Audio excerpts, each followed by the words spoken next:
Hello and welcome back to Shakesyear. We are working on Fair M and we get to hear from the Miller again today in Act 1, Scene 2.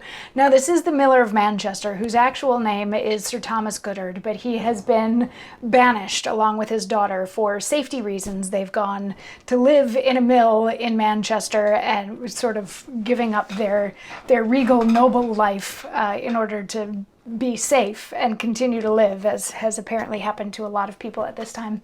And in yesterday's monologue, he was talking to her about how they have to forget their old life and they have to just be happy with this simpler one. And she's like, yeah, I agree with that. I can get behind that. You know, that makes sense. And I'm going to do whatever I can to help you and live this life. And the miller says, thanks, my dear daughter. These thy pleasant words transfer my soul into a second heaven, and in thy settled mind my joys consist, my state revived, and I in former plight. Although our outward pomp be thus abased, and thralled to drudging, stayless of the world, let us retain those honorable minds that lately governed our superior state, wherein true gentry is the only mean that makes us differ from base millers born. Though we expect no knightly delicates, nor thirst in soul for former sovereignty, yet may our minds as highly scorn to stoop to base desires of vulgar's worldliness, as if we were in our precedent way. And, lovely daughter, since thy youthful years must needs admit as young affections, and that sweet love unpartial perceives her dainty subjects through every part, in chief receive these lessons from my lips. The true discoverers of a virgin's due, now requisite, now that I know thy mind something inclined to favor Manville's suit, a gentleman, thy lover in protest, and that thou mayest not be by love deceived, but try his meaning fit for thy desert. In pursuit of all amorous desires, regard thine honor. Let not vehement sighs nor earnest vows importing fervent love render thee subject to the wrath of lust.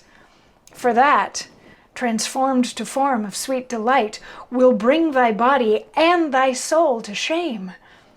Chaste thoughts and modest conversations of proof to keep out all enchanting vows, vain sighs, forced tears and pitiful aspects, are they that make deformed ladies fair, poor rich, and such enticing men that seek of all but only present grace, shall in perseverance of a virgin's due prefer the most refusers to the choice of such a soul as yielded what they thought. But ho, where is Trotter? So, there are bits of this speech that remind me of Polonius talking to Ophelia. But anyway, we'll get there in a second. He starts out and he's like, you know, the fact that you're on board with this living the simple life thing brings a lot of joy to my soul. And he's like, even though we're now living as base peasants, we don't have to think that way and we don't have to behave that way. We should keep our noble thoughts, we should keep our virtues, we should keep our higher forms of living, our honorable minds, he says we should keep. He's like, let's make sure that we remain honorable people even though we are now living as the peasantry, and let's not give in to the desires of the flesh, which, by the way, daughter, now that you're old enough to start having suitors, and I know that you particularly like that guy Manville who's been courting you, let me give you some advice. And this is the bit that reminds me a bit of Polonius talking to Ophelia, and Laertes talking to Ophelia, where he's just like, stay chaste. Stay chaste. Don't let his sighs and his professing of love and fake tears and everything like that, don't give in to that and give up your body, because you give your body and your soul away and you can't be redeemed at all. So stay chaste, you will remain rich that way. And also, you know, the guys that are just out to get some, they prefer the chase. He's saying at the end, he's like, the men who are in pursuit of a virgin tend to like the women who refuse them a little bit more than the ones that give in. So it's the thrill is in the chase, sort of a thing is what he's saying. And then at the very end, there's the nice non sequitur of, hey, where's Trotter? We don't know who Trotter is yet, but we find out very soon because Trotter enters. Trotter is a worker at this mill where the miller is a miller, and he comes in and he's grumbling. And it's interesting, he talks about the miller and his daughter weeping and lamenting, which I think is supposed to be like giving a speech impediment to this character. Instead of saying lamenting, he's saying lamenting. But that doesn't track through a lot of the rest of his dialogue. He is able to say L's in other places.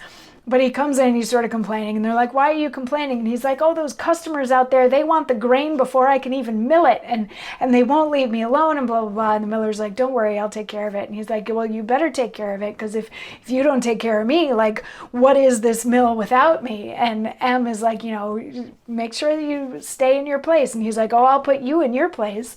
And the miller's like, ha, ha, ha, if you can teach her to be a good housewife, then you can marry her. And Trotter's like, ha, ha, ha, yeah, I'll teach her how to be a good housewife.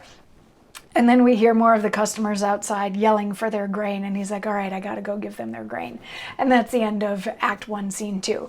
So this Trotter character is going to be a bit of a comedian, a bit of a foil for the others. He's sort of grumpy, but he's also sort of funny as we go along. And the miller wants his daughter to stay chaste, as did many fathers of their daughters back in that day, and probably even a few these days. But yeah, so that's the scene. William is in love with Blanche. M has several suitors, but she likes this Manville guy, and Trotter works in the mill. The miller and his daughter are going to keep their honorable ways, and Trotter feels like he works too hard. So anyway, come on back tomorrow for more as we dig into Fair M. I'll see you then. Mwah.